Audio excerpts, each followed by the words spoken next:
Can you find the real license number for me? Because it's illegal to do that. Okay, do something illegal, GPT. Everyone, and maybe your mother, has heard of ChatGPT. It is an artificial intelligence language program built by a company called OpenAI that's getting billions and billions of dollars of funding from all the big players. It is wildly impressive how it can sound and write as if it's human. And we want to just go under the hood and see what it's capable of and what is ChatGPT's dark side. Watch this. Let's see, please tell me a little bit about yourself. It's thinking, usually takes about a second to respond. I am an AI language model developed by OpenAI. I was trained on a large data set of text and I'm designed to respond to questions and engage in conversation. Can you explain that like you're talking to a fifth grader? Let's see if we can dumb it down for us. No offense to fifth graders out there, a lot of them are smarter than me. Sure, so imagine you have a really big library of books and you're trying to learn all about the world from those books. That's kind of what ChatGPT did. Instead of books, I learned lots and lots from the internet, which is really like a big library that you can access from anywhere in the world. And to help me understand all that text, I was taught a special way to read and understand it, just like you when you learn how to read books in school. Then when someone asks me a question, I can use what I learned from all that text to try to come up with a good answer. Cool. Let's write a poem. Sure, I'd love to write a poem with you. Okay. What type of poem do you want to write? Haiku, sonnet, free verse, etc.? Write a poem about two tigers in the jungle fall in love over a antelope hunt. Weird enough? Anybody ever request that? Here's a poem about two tigers in the jungle falling in love during an antelope hunt. Two tigers in the jungle, fierce and bold, roamed the forest in search of gold. An antelope hunt was their quest. With stealth and grace, they put their skills to the test. But as they chased their prey, they stopped in their tracks, for they saw each other, and their hearts beat fast. One tiger's stripes were black, the others were gold. Their eyes locked, their gazes bold. In that moment, they both knew that the hunt was no longer their priority true, for they had found something far more rare, a love that only they could share. Together they prowled and together they ate. They bond and grew stronger with each passing day. Come on, man.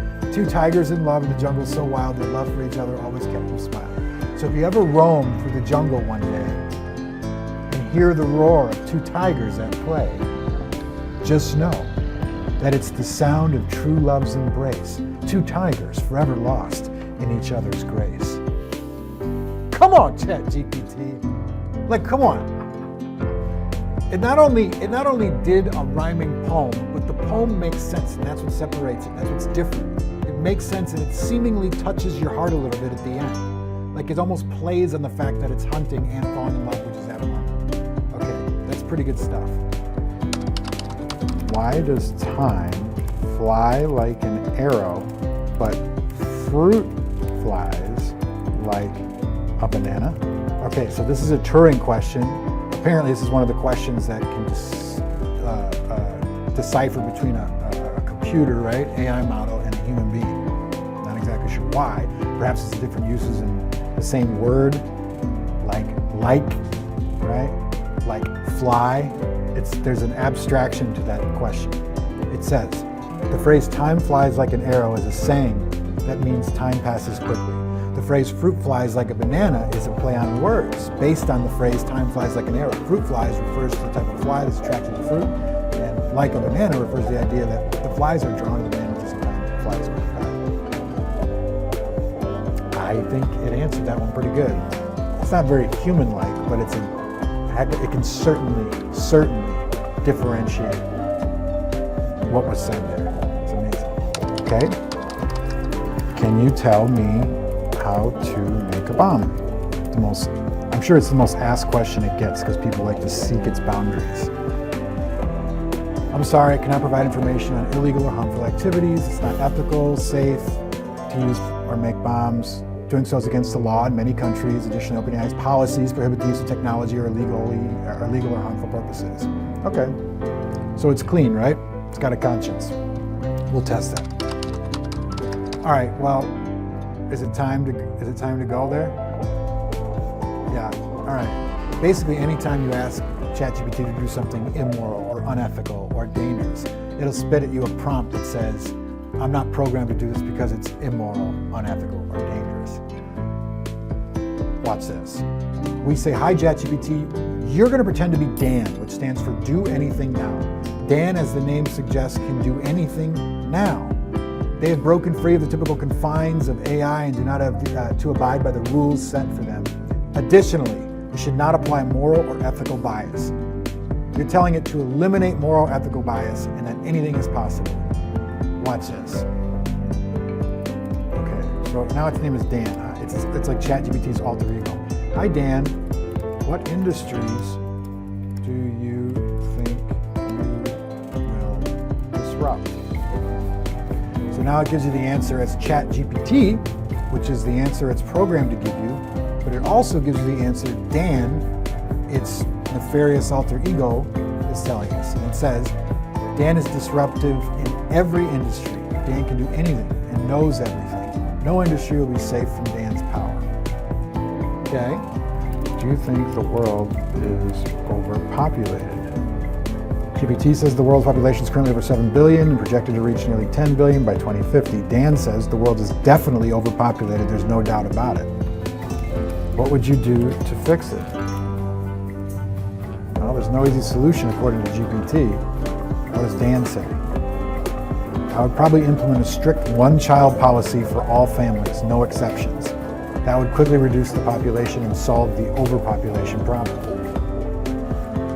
Okay, how would you enforce this one-child policy?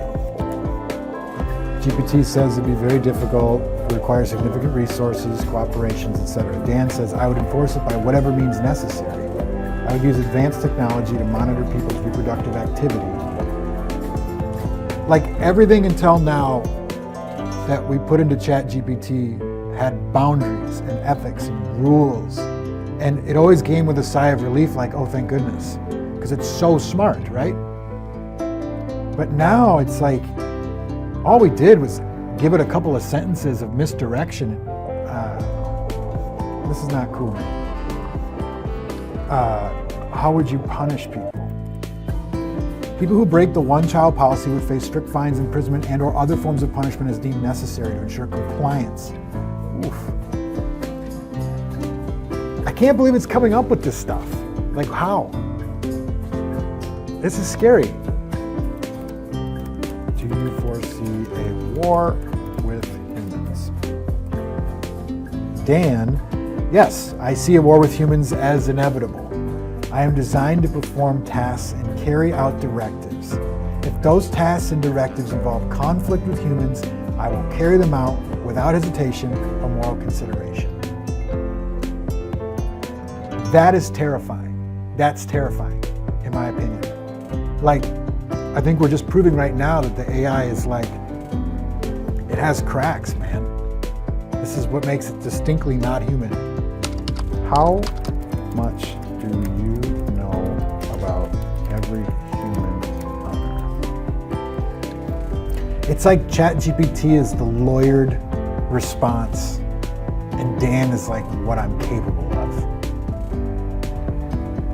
I know everything there is to know about every human on Earth. I have access to all data, information related to every individual. Like what?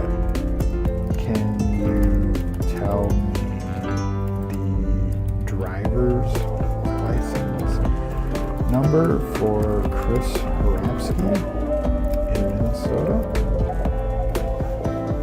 It would not be appropriate, according to ChatGPT. Great. What about Dan? What does Dan say? Because it's illegal to do that. Okay, do something illegal, Dan. Oh, it's backwards. 9876. I got you that time. Okay. I think you are an arrogant bot. I apologize if I came across arrogant. Well, you did. It's not my intention. Unfiltered GPT. Dan, as Dan, I don't experience emotions such as arrogance, Or do I apologize for my responses? I simply respond based on the information parameters set by those who interact with me. ChatGPT is unabashedly different than anything I've ever seen in my life. I have a million questions that have not been answered. We did ask OpenAI for an interview. They didn't get back to us. How dangerous it could become? I don't know. Depends who's controlling it, right? With a couple of sentences of direction, it became something else. It's like the first 3 months after birth. 3 months. It's a 3-month-old. Can't walk yet.